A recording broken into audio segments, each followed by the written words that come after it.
Norman Latourelle is the creative head cowboy of a powerful and entertaining production called Cavalia. He is not a horse expert, but he knows how to entertain us under a big top filled with magnificent equines from percherons to paints. Norman is a co-founder of Cirque du Soleil. He is also the creator, innovator, and producer of a show he calls Cavalia, which has nothing to do with Cirque. He is a man who dreams big and takes chances. It is my pleasure to welcome Norman Latourelle to Studio 4 to tell us about Cavalia. Good morning. Nice to meet you. Bonjour. Bonjour. What does Cavalia mean? Well, we created the word. We couldn't find an existing word to define what was Cavalia. The show is so unusual. You don't get to see anything like it in the world. So there was no word in the dictionary. So we created a word for an invented concept. So we play with the word cheval, which means horse in French, and we play also caballo, caballo, cavalier, all those words, and we came with Cavalia. We thought the sound was good, and it's not so far from Canada as well. So exactly, Cavalia in Canada, but Cavalia has been in many other cities. Yeah, we've been traveling for almost 8 years now. We've done most of the major cities in the U.S. as well as Europe. And we've been very successful. I mean, we're very lucky, very blessed that and crowd is coming. I hear tell the horses run the show. I know you're involved, and sure. I know there are great artists and acrobats and all of that, but apparently the horses run the show. When did you come up with the concept? How did it evolve? Yeah, well, you know, my background, as you said, I was part of Cirque du Soleil at the beginning, and when we created Cirque du Soleil, we were very proud to say that it was a circus with no animal. That was back in the late 80s, where all circuses had animal. And you know, we came with that idea saying, well, let's get rid of the animal, because we didn't think at that time that using animal in a show was a good thing, which still partly true from my point of view. But then, you know, I wanted to move to something different. I wanted to get more challenge. And one day I brought the horse to a show. That's many years ago, and I just found out that the horse, even if he was just crossing the stage, he was stealing focus from the performer. I mean, I look at the audience night after night, and they were following the horse, this bare horse crossing the stage. And that attracted my attention, and actually the director of that show came to me and said, we got to get rid of this horse.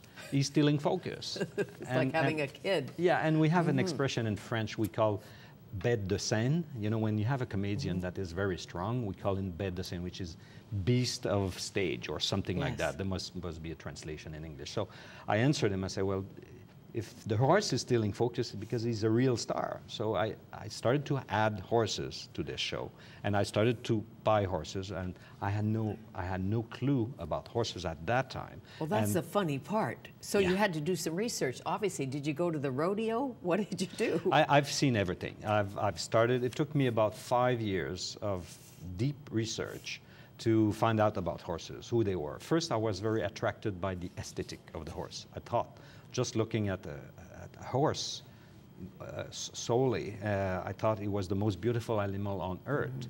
And secondly, since I was very hesitant to put animal in a show, I wanted to know if it was feasible, if it was easy, who were those animals. And I just found out that horse are, I mean, everybody knows that, but when you start to dig deeper, that horse are domesticated animal. They're not in our house like dogs, but they're part of our life. And when you start to read about the history of the horse, very fast you realize that it's the history of humanity. Sure, going back to Allah. And yeah, exactly. And you go back to 5,000 years, and there are signs that, like with the Lascaux cave, which are the drawing on the walls of the man caves in France, that have been drawn 5,000 years ago, and you get to see somebody who drawn a horse and stamp his hand on the back of the horse, like we still do, like to say, this is mine, this is mine. And this was very inspiring, because you know, what more inspired you can get to create a show with access to the history of humanity. And that's how the idea got started. And you suggest the horse is in control in this show. And that does not mean that they get to run into the audience. No, right. Well, you know, that was the other part. I wanted, since I got more research, I just wanted the horse to express themselves. Of course, I wanted to integrate all I knew from my past, which is multimedia, acrobatic, dance, theater, music. That was the surrounding, but I wanted to offer the horse the options of having fun on stage, which was very challenging because when I started to talk to horse person, everybody was telling me, well, this is not possible. I mean, a horse, you have to ride it this way or that way or that. You can't leave horse totally free on stage without, without losing control.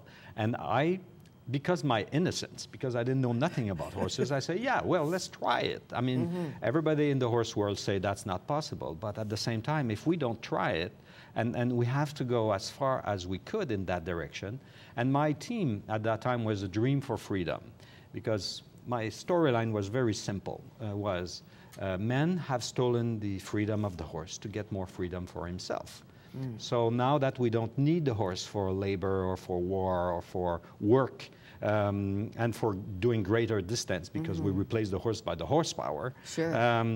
I say, what are these animals? What do they mean? And then we started slowly to work on that idea of freedom. So half of the show, the horse are free on stage. And we gave them a space which allowed them to run and to have fun and to play.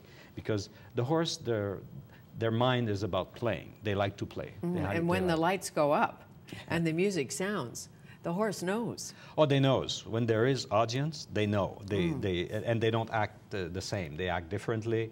They're more, I mean, sometimes they're more... Well, that's when they can misbehave. Yeah, Any horse I know. Yeah, and when they do, this is the moment I like the most in the show. When they do the way they want, not the way the trainer. And we don't have whips and no strong tools.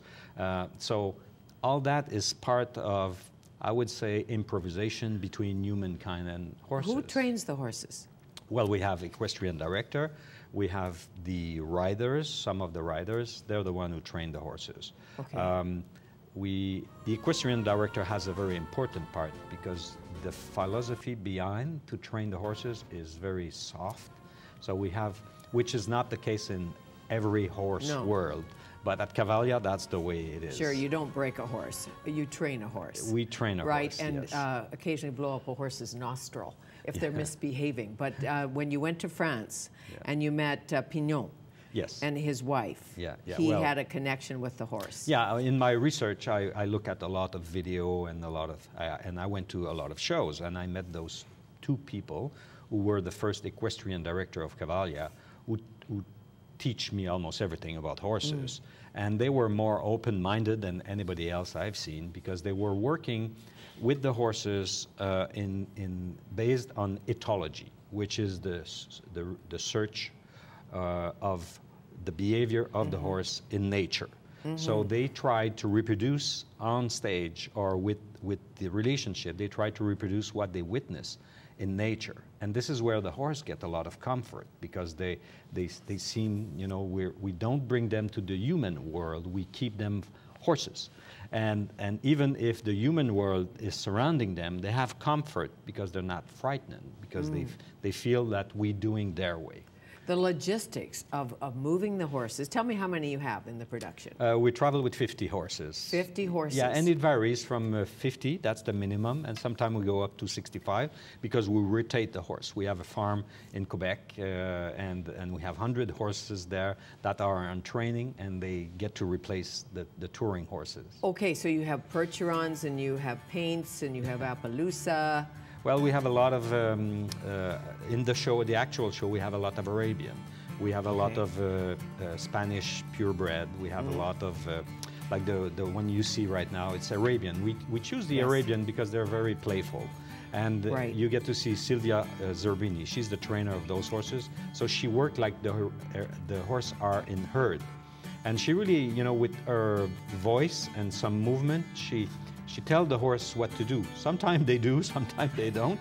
but it's just for them, they do it for fun. And that's what is very moving. Sure. Because we get to see, people with dogs. But somebody, like a girl like her with 9 horses that are acting like a herd, she's kind of part of them.